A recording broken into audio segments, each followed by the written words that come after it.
안녕하세요. 경희생생 한방병원 건대점 병원장 이건영입니다.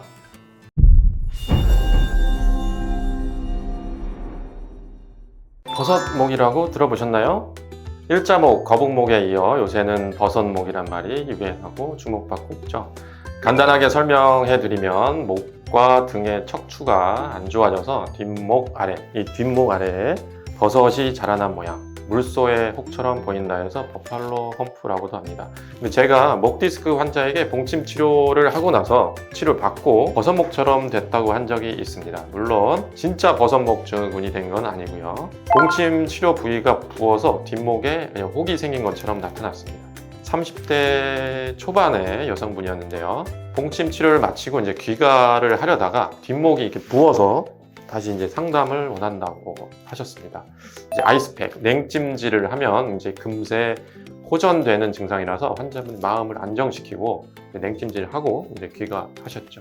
이런 것이 이제 봉침 부작용 중에 하나입니다. 봉침 치료 이후 한 30분 이내에 붓고 가려운 증상이 나타납니다. 일종의 알레르기 증상이죠.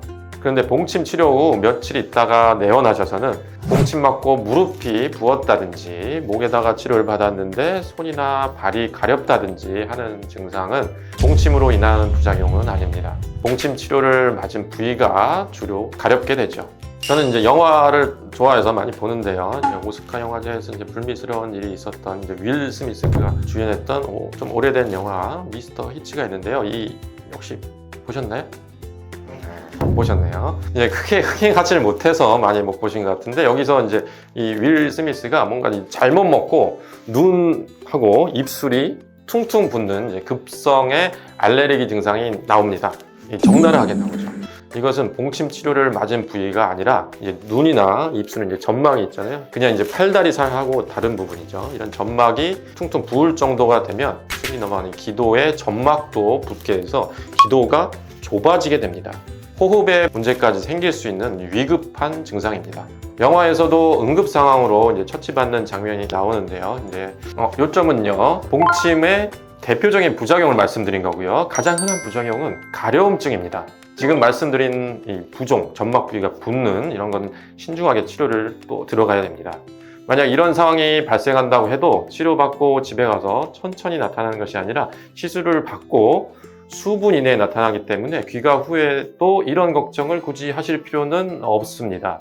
그래서 이런 부작용이 생기지 않게 하기 위해서 처음 봉침 치료를 맞을 때는 테스트 용량으로 시작을 해야 합니다. 최근에는 이런 부작용을 없애기 위해 더 정제를 잘 하기는 했지만 그래도 치료하는 우리 한의사 원장님들은 주의해서 시술을 하고 있죠. 그래서 실제 꿀벌을 사용해서 직접 인체에 봉독을 주입하는 것은 주의해야 합니다. 정해진 농도와 의도한 용량대로 주입하기가 어렵기 때문이죠. 반드시 의료기관에서 치료를 받으셔야 합니다.